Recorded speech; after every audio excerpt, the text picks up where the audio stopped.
اس وقت معاشرے میں سب سے زیادہ جو بیماری ہے وسواس کی، وسوسہ بہت خطرناک ہے۔ اب کیونکہ ہمارا معاشرہ تھوڑا مقدس پرور ہے، کئی ٹاپکس ممبر سے لوگ نہیں پڑھتے، لوگ کیا کہیں گے، برا نہ مان جائیں۔ کئی ایسے سوال بھی ہیں جو نوجوان نہیں کرتے، گھبراتے ہیں کہیں مولانا سے کریں گے ڈانٹ نہ دیں۔ کبھی بھی سوال سے گھبرایا نہ کرو۔ ان بیماریوں کا علاج اگر ہونا ہے تو مکتب اہل بیت میں ہونا ہے۔ کڈنی خراب آپ ہاسپٹل جاتے ہو، آنکھ خراب ہو ڈاکٹر کو دکھاتے ہو۔ یہ جو عقیدتی شبہات، وسواس جو شیطان من الجنت والناس اور خناس آپ کے ذہنوں میں وسوسے کرتا ہے، یہاں تک کہ ایک جوان نے کہا کہ مولانا جب نماز پڑھتا ہوں تو نماز میں شیطان اللہ کے لیے میرے ذہن میں برے خیالات پیدا کرتا ہے۔ اب کہتا ہے کسی مولانا کو کیا بتاؤں، کسی کو سمجھ بھی نہ آئے کہ من ہی من میں اللہ کو برا بلا بولتا ہوں، کیا کروں ان وسوسوں کا۔ میں نے کہا پھر تم نے کیا کیا؟ کہ بس یہ کہ میں نماز چھوڑ دی ہے میں نے کہا شیطان تو کامیاب ہو گیا، وہ چاہتا یہی تھا تجھے وسوسہ دے اور تاکہ تم مصلی عبادت سے کیا ہو جائے، دور ہو جائے۔ شیطان 7000 سال عبادت کرنے والا ہے، وہ آپ کے لیے جو جال بچھاتا ہے نا وہ آپ کی سوچ سے بڑا ہے۔ جب کوئی پلاننگ کرتے ہیں نا، کہتے ہیں ہم دشمن کو یہ کریں گے، پھر اس نے یہ کیا تو یہ کریں گے، پھر یہ کیا تو یہ کریں گے، وہ 10-20 اسٹیپس کی پلاننگ کرتے ہیں، سنگل اسٹیپ کی کوئی پلاننگ نہیں کرتا کہ اگر ہم نے یہاں سے راستہ روکا شاید وہاں سے آ جائیں۔ شیطان کی پلاننگ ایسے ہوتی ہے، اگر میں نے ایسے یہ بولا اس نے یہ نہیں کیا تو اس دروازے سے داخل ہو جاؤں گا، وہ دروازہ اس نے بند کیا فلاں دروازے سے جا کر ہو جاؤں گا۔ شیطان آپ کو جو گیم کھیلتا ہے آپ کے ساتھ، وہ آپ کی زمین میں نہیں کھیلتا، پہلے آپ کو اپنی زمین میں لے آتا ہے، اور جب آپ شیطان کی زمین میں شیطان کے ساتھ کھیلو گے تو ان دی اینڈ جیت کس کی ہوگی؟ شیطان کی ہوگی۔ اور وسوسے کی مثال اس تسبیح کی طرح ہے، اسے بولتے ہیں حلقہ جو گول ہے۔ وہ کیا کرتے ہیں؟ آپ کے ذہن میں وسوسہ لاتا ہے، ایک وسوسہ دور کیا، دوسرا دور کیا، تیسرا دور کیا، چوتھا، اور اس رسی کو نیچے سے باندھ دیتے ہیں۔ آپ گھومتے رہو گے، وسوسہ کبھی ختم ہوگا ہی نہیں، حلقہ بنا دیتا ہے۔ اب اس حلقہ شیطان سے انسان کو وہ کیسے نکلے گا؟ ایک بچہ تھا کہنے لگا مولانا میری ماں نے ہمارا جینا حرام کر دیا۔ بھائی کیا کیا آپ کی امی نے؟ کہا اسکول سے آتے ہیں، کالج سے آتے ہیں، فوراً دروازے پہ کھڑا کر دیتی ہے، تیرا پاؤں نجس ہے، پتہ نہیں تیرا کیا نجس ہے، جلدی جاؤ، یہ نہیں کہ پاؤں دھو کے آؤ، نہا کر آؤ۔ کہ دن میں 4-5 مرتبہ نہانے کے لیے بھیجتی ہمیں، کیونکہ وسوسہ ہے۔ وضو کرتی ہے تو 10 مرتبہ ہاتھ کو دھوتی رہتی ہے۔ دین نے کا 2 مرتبہ تو 2 مرتبہ، اب جتنے وسوسے آتے ہیں پھینک دو ان کو۔ 3 مرتبہ کپڑا دھونے سے پاک ہو جاتا ہے، اب چھوڑ دو، وسوسوں کو چھوڑ دو۔ سختی سے معصومین نے منع کیا ہے۔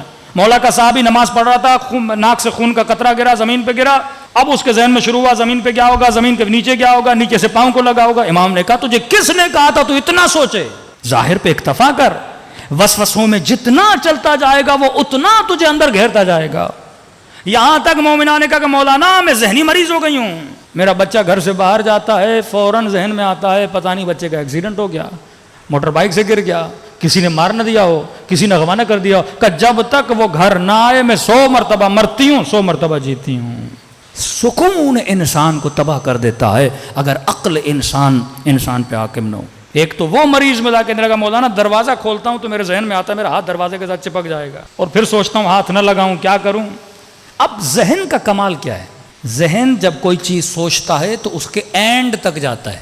مثلا آپ یہ سوچو گے میں اگر ایئرپورٹ پہ جا رہا ہوں اور جہاز پہ نہ پہنچ پاؤں تو ذہن نتیجہ بتاتا ہے، نہیں پہنچو گے جہاز اڑ جائے گا، جب اڑ جائے گا ٹکٹ کے پیسے ضائع ہو جائیں گے، یہ ہوگا وہ ہوگا، اتنی زحمتیں۔ اب یہ سارا اسٹریس آتا ہے، آپ پہنچ بھی جاتے ہو لیکن وہ آپ کو ایسا دکھاتا ہے آپ پہنچے بھی نہیں ہو، جہاز نکل گیا ہے۔ اچانک آپ کے دل میں درد ہوا، ذہن ایکٹیو ہو جائے گا، اچھا یہ درد ہوا ہے، ہو سکتا ہے اٹیک آنے والا ہو، اٹیک آئے گا تو مر جائے گا، بیوی کا کیا ہوگا، بچوں کا کیا ہوگا، وہ ساری پلاننگ قبر تک بھی پہنچا دیتا ہے آپ کو، اتنے وسوسے آپ کے ذہن میں لاتا ہے۔ توکل کا مطلب ہے خود کو رہا کرو، کس کی طرف؟ اللہ کی طرف۔ خود کو آزاد کرو، کس کی طرف؟ اللہ کی طرف۔ اب ہمارے استاد اخلاق تھے، یہی مسائل تھے، انہوں نے کہا بھائی اس کا ایک ہی حل ہے کہ جس چیز سے، امیر المومنین کا ایک جملہ ہے، فرمایا جس چیز سے ڈرو اس کے اندر خود کو پھینک دو، ڈر ہی ختم ہو جائے گا۔ سوئمنگ پول میں مثلا بندہ جانے سے ڈر رہا ہے، پتہ بھی ہے پانی کمر تک ہے، کودوں گا مروں گا نہیں، لیکن وسوسہ وہم کہتا نہیں جاؤ گے تو مر جاؤ گے۔ اب مولا فرماتے کہتا ہے نا مر جاؤ گے تو جا کے دیکھو واقعا مرتے ہو کہ نہیں۔ کیلکولیشن تو تم نے عقل سے کر لی نا کہ پانی چھوٹا ہے جاؤں گا نہیں مروں گا، جب کیلکولیشن کر لیے تو ڈر کیسا، اس کے اندر کود جاؤ۔ اس ماں کو کا تمہیں برا نہ لگے، لیکن یہ حل ہے امیر المومنین کا۔ شیطان کیا کہہ رہا ہے؟ بچہ مر جائے گا، بولو اللہ کی امانت ہے، مر گیا تو مر گیا۔ جب تم ڈر ختم کرو گی اس دن کے بعد کبھی وہم اور وسوسہ نہیں آئے گا۔ انزائٹی کا بھی علاج ہے، یوسوس فی صدور الناس من یہ جنات بھی وسوسہ کرتے ہیں، شیطان بھی خود جن ہے، وسوسہ کرتا ہے۔ تو فرمایا جس چیز کا وسوسہ، جو خوف، جو ڈر تمہیں دلا رہا ہے، اس ڈر سے خود کو آزاد کر، جب تک آزاد نہیں کرے گا۔ دیکھیے دشمن کس چیز سے ڈراتا ہے؟ ڈراؤ، جھکاؤ، مارو۔ بولے گا میرا کام نہیں کرو گے، اولاد کو ماروں گا، تجھے ماروں گا۔ یہی خوف اصحاب امام حسین کے اندر پیدا کرنا چاہتا تھا، لیکن یہاں پہ شجاعت دکھانی ہے کہ میرے مال کا مالک خدا، میری جان کا مالک خدا، ہر چیز کا مالک کون ہے؟ پروردگار عالم ہے۔ تو فرمایا جس بھی چیز سے ڈرو اس سے خود کو کیا کر دو؟ آزاد کر دو۔ اگر یہ ڈر ہے بچہ مر جائے گا کو میں نے اللہ کے حوالے کیا، جو ہوتا ہے دیکھا جائے گا۔ اگر یہ ڈر ہے مثلا یہ کام کروں کہیں اٹیک نہ آ جائے، ہاں وسوسہ ہوتا ہے، اب آنا نہیں بھی ہوگا، اسٹریس اتنا آئے گا وہ بالآخر تجھے کیا کر دے گا؟ موت کے قریب لے کر آئے گا۔ آج اکثر معاشرے میں وہم کی حکومت غالب ہے کہ میں یہ سمجھتا ہوں کہ یہ طاقت میرے پاس ہوگی تو میں کامیاب ہوں، مال میرے پاس ہوگا تو میں کامیاب ہوں، شہرت میرے پاس ہوگی تو میں کامیاب ہوں۔ اصلاً میں مجلس پڑھ رہا ہوں یا مجلس سن رہا ہوں، مجھے کیسے پتا چلے کہ پروردگار عالم اس مجلس سے راضی ہیں؟ تو کچھ چیزیں شیطان کھڑی کر دیتا ہے۔ مولویوں کو بولے گا تمہارا مجمع زیادہ تو تمہاری مجلس کامیاب۔ اور اس دن شاید میں نے واقعہ سنایا آیت اللہ جھنجانی کا، ایک بندے نے قبلہ میں نے خواب دیکھا ہے، وہ جو مشہور ذاکر ہے امام حسین نے حکم دیا کہ اس کا نام ذاکروں کی ڈائری میں سے مٹا دیا جائے، اور وہ مولانا جو کبھی ممبر پہ آیا ہی نہیں، مجلس پڑھی نہیں اس بیچارے نے، مدرس ہے، امام نے کہا اس کا نام لکھو، یہ میرے ذاکروں میں اس کا شمار ہے۔ نیند سے اٹھا اس عالم کے پاس گیا کہ مبارک ہو، خواب دیکھا ہے ابھی عبداللہ الحسین نے تیرا نام اپنے ذاکروں میں لکھا ہے۔ کہ مولانا ہم نے تو کبھی مصیبت پڑھتے ہوئے، مصائب پڑھتے ہوئے آپ کو دیکھا ہی نہیں ہے، آپ ہمیشہ درس دیتے ہیں۔ وہ رونے لگے، کہنے لگے بیٹا ایسا نہیں ہے، جب محرم کے دن آتے ہیں عوام میں نہیں پڑھتا میں، جب محرم کے دن آتے اپنے گھر جاتا ہوں، بچوں کو بٹھاتا ہوں، امام حسین کے مصائب پڑھتا ہوں۔ مولا تو خلوص دیکھتے ہیں، مولا پروٹوکولز، مولا گاڑیاں، مولا مجمع نہیں دیکھتے۔ آنے والے کا خلوص، پڑھنے والے کا خلوص، ایون مجلس کرانے والے کا خلوص۔ آج معاشرے میں وہم غالب ہے، آج مجلسیں بعض لوگ ایسے کرا رہے ہیں جیسے ہارون مسجد بنا رہا تھا، کہ بہلول میں نے بڑا اچھا کام کیا، اللہ کے لیے مسجد بنائی ہے، کہ بہت اچھا کام ہے، ہارون کام کر دو، لکھ دو مسجد بہلول، کہ بڑے تیز ہو، مسجد بناؤں میں، نام لکھوں تیرا، کہ یہی تو بتانا چاہ رہا تھا، تو مسجد نہیں بنا رہا، تو اپنا نام بنا رہا ہے۔ افسوس سے یہ باتیں کہنی پڑتی ہیں مجھے کہ آج مولویوں میں ریس ایسے لگ رہی ہے جیسے گھوڑوں میں ریس لگائی جاتی ہے، میرا مولوی تیرا مولوی، میرا گھوڑا تیرا گھوڑا۔ آج معیار کیا بنا ایک مجلس کا؟ کامیابی ہے مجلس کا؟ آج لوگوں کی نگاہیں کس چیز پر ہیں کہ میرا بیٹا مجلس میں گیا کیا لے کر آیا؟ یہ 500 یا 1000 خواتین مجلس میں آئیں، کیا حیا کا درس سیکھ کے آئیں، عفت کا درس سیکھ کے آئیں؟ اس راشی معاشرے میں، اس ظلم بھرے معاشرے میں، اس جبر و استبداد کے معاشرے میں ہم مجلس حسین سے اپنی نسل کو کہاں لے کر جا رہے ہیں؟ لیکن جب وہم غالب ہو جائے تو وہم کہتا ہے تیرا نام ہو تو بس سب کچھ ہے، تو کامیاب ہے۔ پھر انسان اولئک حبطت اعمالہم، خدا کہتا ہے قیامت کے دن آئیں گے اپنے اعمال لے کے، انرجی لگائی، پیسہ لگایا، سب کچھ کیا، لیکن اللہ کے لیے نہیں کیا، اپنے لیے کیا، اپنی میں کے لیے کیا، اپنے نام کے لیے کیا، وہ سارے اعمال کیا ہو جاتے ہیں؟ ضائع ہو جاتے ہیں۔ جب وہم کی حکومت آ جائے پھر رضا عوام ذہن میں آتی ہے، جب عقل کی حکومت آئے تو بندہ کہتا ہے لوگ راضی ہوں یا نہ ہوں، بس میرا خدا کیا ہو جائے؟ راضی ہو جائے۔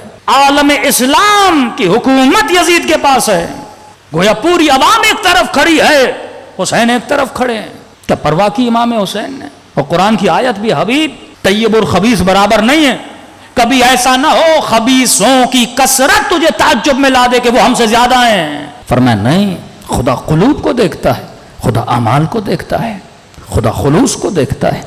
تو معاشرے میں جب وہم غالب ہو جائے، لوگوں کی انرجیاں ضائع ہوتی ہیں، پیسہ ضائع ہوتا ہے. ہر چیز میں ہم سیلفش ہیں, ہر چیز میں, پیسے کے اعتبار سے, گھر کے اعتبار سے, گاڑی کے اعتبار سے. اچھا گھر, اچھی گاڑی, اچھی نوکری, وہ جاب جس میں پیسہ زیادہ ہو. ایمان کے اعتبار سے ہم کیوں سینسیٹیو نہیں ہیں؟ یعنی واللہ مومن سنیں کہ ابی عبداللہ الحسین نے ظہر عاشور کو نماز پڑھی اور نماز بچاتے بچاتے کتنے صحابی شہید ہو گئے, صرف یہ کہ نماز اول وقت پڑھی جائے. اور مومن سنیں. دیکھیے زندگی اہل بیت مذاق تو نہیں ہے, ہم سے جوک تو نہیں کیا جا رہا کہ کوئی جہنم ہے کوئی جنت ہے, حقیقت ہے. یعنی بندہ جہنم کا ذکر سنے پر اس کا وجود نہ لرزے. بعض ایسی روایتیں ہیں پڑھتے ہوئے ہمیں ڈر لگتا ہے, پھر ہم سوچتے ہیں معصومی نے ایسی مثالیں کیوں دیں, کیونکہ وہ بھی جانتے تھے ہم کہیں گے یہ سمجھے گا نہیں, لہذا قوہ ادراک اس کے پاس ہے, کئی چیزیں اس کے لیے مجسم کریں تاکہ یہ چیز کو سمجھ سکے.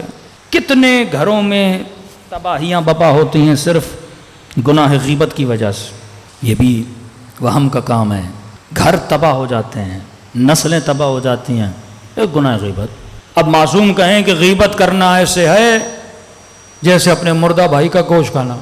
اب بندہ سن رہا ہے, محسوس نہیں کر رہا. 5 منٹ کے لیے اپنے قوہ ادراک اور امیجنیشن کو ایکٹیو کرو کہ تیرا بھائی تیرے سامنے دنیا سے چلا جائے, ایک بندہ تیرے ہاتھ میں چاقو دے کہ اپنے مردہ بھائی کا گوشت اور بوٹی کاٹ کے کھائے گا. کون سا احساس ہوگا تجھے واقعاً پریکٹیکلی اگر تجھے ایسا بولا جائے؟ انسان کو گھن آئے گی سوچتے ہوئے بھی کرتے ہوئے بھی. کہا یہ گھن محسوس کر, اس قدر برا عمل ہے. ایک سخت روایت میں نے کل پڑھی, فرمایا غیبت کرنا ایسے ہے جیسے خانہ خدا میں اپنی ماں کے ساتھ بندہ برا کام کرے. دیکھ کر بندے کا وجود لرز جاتا ہے. کیوں معصومین ایسی مثالیں دے رہے ہیں؟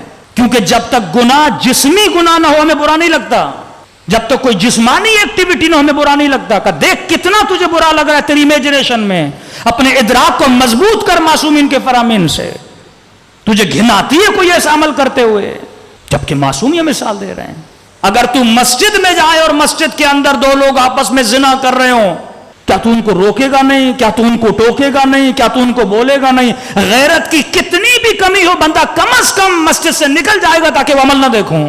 اگر تو روک نہیں سکتا کم از کم جہاں پہ یہ ماحول ہے, جہاں پہ یہ چیز ہو رہی, اٹھ کے چلا جا.